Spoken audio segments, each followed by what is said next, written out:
Good evening, afternoon or morning. Movie Cat is at the microphone, and today I will tell you about the film where two brothers received a message from a god to fight the Russian Mafia. For your attention, crime thriller 1999. The Boondock Saints. When you repatriate feeling, Spiritus Sancti. And in order not to lose this channel, I recommend to subscribe. In Boston, two Irish-American brothers, Connor and Murphy McManus, attend Mass on St. Patrick's Day. There the priest says that it is a sin not only to do evil, but also to look at it indifferently. As an example, he remembers a girl named Kitty Genovese, who died 30 years ago under the blows of a knife, and there were witnesses who did not help her and did not even call the police. After the mass, the guys go to work at a meat processing plant where a new employee, a plump woman, overreacts to a joke and beats Connor in the balls with all her strength. 2 seconds later, Murphy knocks out the woman because brother for brother. The boss does not approve of this, and the guys do not need to go to work tomorrow. The brothers are going out for a drink because it's evening. And that's enough. The old bartender says that the Russian Mafia is buying up this land, including his pub. Until the end of the week, he must close his pub, whether he likes it or not. Suddenly, Ivan Chekhov, a representative of the Russian Mafia with 2 thugs, comes to the bar and demands to close it today, despite previous agreements. However, kicking out Irish drinkers on St. Patrick's Day is harder than it looks. The next day, the police find 2 corpses in the alleyway, the same Russian mafiosi, only now one of them with a bandaged head and the other with a bandaged ass. The stupid detective throws in versions at random, first about a thug robber who attacked drunken victims, then about a mafia showdown. However, an FBI professional, Special Agent Paul Smecker, arrives at the crime scene. He first finds traces of gunpowder on the hands of the dead and bullet holes in the walls, and then guesses that the 2-meter guy was killed with something like a wash basin. Finding out in which apartment there was a flood, Smecker finds the apartment of the McManus brothers on the floor above. Meantime, the badly rumpled brothers are in the hospital. There comes the bartender to tell the guys that an FBI agent came to ask about them. The brothers give a package to the bartender for safekeeping. Later, at the police station, Paul Smecker scolds the cops because one of them blabbed to the press about the incident, and now the killers are considered heroes only because their victims are thugs. The stupid detective puts forward the version that the brothers are now hiding somewhere in fear, like cowardly rabbits, and in order to catch them, cops need to fasten a carrot on a string, dragging it all over South Boston. Then maybe they will come out. Suddenly, the McManuses come into the police station and say that they do not like carrot, but the beer could work. The brothers came to confess themselves that they killed the Russians in self-defense. The first thing Agent Smecker asks is if the guys know why the Russians are so strangely bandaged. And Connor remembers the moment the thugs came to the bar yesterday. A friend of the brothers, Rocco, unhappy that Ivan is kicking them out, comes and tells Ivan a joke about his mother. Thus begins a fight in which Murphy breaks 2 bottles on the head of one and Connor sets fire to the ass of the already tied second one, who turns out to be Ivan. However, in the morning, with a sore ass and a keen desire to kill, Ivan breaks into the McManus' apartment. He chains Connor to the toilet and drags Murphy into an alley to shoot him while the Russians were descending. Connor, with superhuman efforts, tore off the toilet bowl along with the tank from the pipe and climbed onto the roof. Eminently released the weight on Ivan's head. He himself jumped onto the back of the second Russian. His brother Murphy quickly packed the guns and valuables of the bandits into a bag, put Connor on his back and went to the hospital. Smecker does not press charges against the brothers, considering the incident is a self-defense, and he allows them to spend the night in a cell to avoid media attention. That night, the brothers simultaneously received a message from the god in a dream to destroy all evil so that good triumphs. Meanwhile, their friend Rocco, who is a messenger in the Italian Mafia, brings a package to his boss, the head of the Iacovetta family, named Papa Joe. The package contains only a sandwich, and this clearly demonstrates the importance of Rocco in the syndicate. Since Rocco is called the funny man by colleagues, Papa Joe also asks to fun with him with some joke, turning an already insignificant messenger into a kind of jester. In the morning, the McManuses leave the cell and Connor, having called back the number and the pager of the late Ivan, finds out where the gathering of the Russian syndicate will meet that evening. the brothers go to their compatriot, who sells guns, and they pay by money picked up from E1.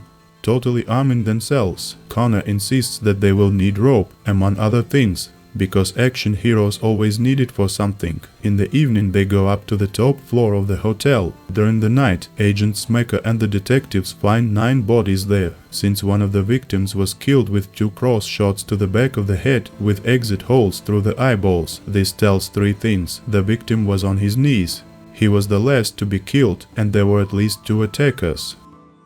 And he is not wrong. The brothers decided to enter the room through the ventilation shaft, but got a little lost there. While the head of the Russian syndicate, Yuri Petrov, scolds his subordinates, the McManuses quarrel a little in the pipe above them, and suddenly they fall down. Very successfully entangled in the rope, the brothers manage to shoot in seconds in a circular motion the Russians, taken by surprise. After executing the ringleader under their family prayer, the guys put coins on all the victims' eyes so that they can pay Charon, the ferryman to the dead's world. The brothers, realizing how unlikely their method of penetration looks, compare themselves to movie characters. Murphy jokes that in movies there is always a guy sitting behind the couch, and it takes at least 10 minutes to get him. A minute later, the McManuses find a suitcase full of money. Suddenly, there is a knock on the room, and the guys see their friend Rocco, nicknamed the Funny Man, through the peephole. The brothers decide to play a trick on him, put on masks and drag him into the room.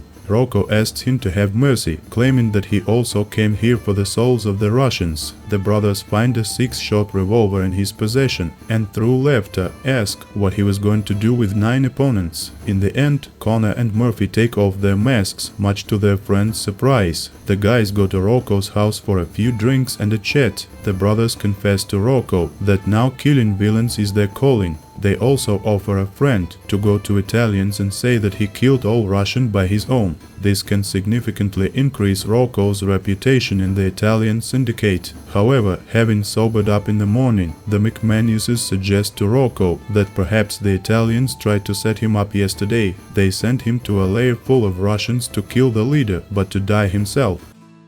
A few hours later, Rocco returns and screams in a panic that he killed everyone. The brothers, who were waiting for him, find out that Rocco came to an Italian bistro and saw that even the smallest members of the syndicate knew about Rocco's setup under the Russians. Moreover, this fact amuses the Italians very much. Rocco was not able to stand it, and he shot them right in the cafeteria. Fleeing from the apartment, Rocco offers to help the brothers, since they chose the path of fighting evil and their first victims were almost accidental. And the McManuses have not yet decided how to find new ones. Rocco can direct them to members of the Italian Iacovetta family. Rocco knows their names, addresses and habits. They decide to start with Vincenzo, the right hand of the boss. He regularly visits the strip club on Wednesdays. Before starting, Murphy says that Rocco looks very scary in a balaclava. At night, the trio kills Vincenzo. Worried about being targeted, Papa Joe hires legendary hitman Il Duce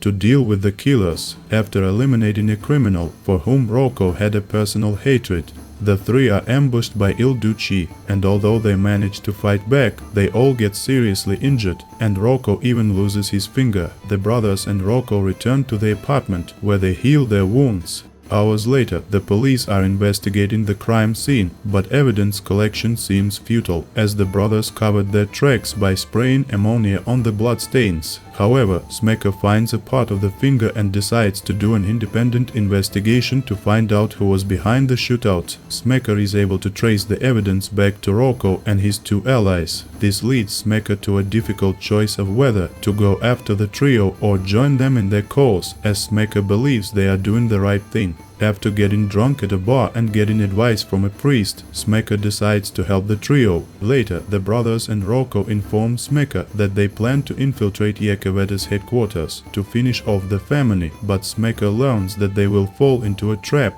The brothers are captured. Papa Joe kills Rocco, but the brothers are able to free themselves. When Papa Joe leaves his house, Smecker breaks into the building and kills several bandits before being knocked out by Il Duce, who comes along. As the brothers say the family prayer for Rocco, Il Duce enters the room and prepares to open fire. However, instead, he ends the prayer. It turns out that Il Duce is the father of the brothers, and he decided to join his sons in their mission. 3 months later, Papa Joe is on trial again, including for his involvement in the murder of a certain Kitty Genovese many years ago. However, journalists in court predict his acquittal. The brothers and their father, backed by Smecker and several cops, infiltrate the trial after sneaking weapons through a metal detector. Without masks, they give a speech in which they state that they intend to eradicate evil. They then say a family prayer and kill Papa Joe. The media calls these 3 saints. Thank you for watching. Do you agree that this is an acceptable way to fight evil? Write in the comments. Also put your fingers up and please subscribe.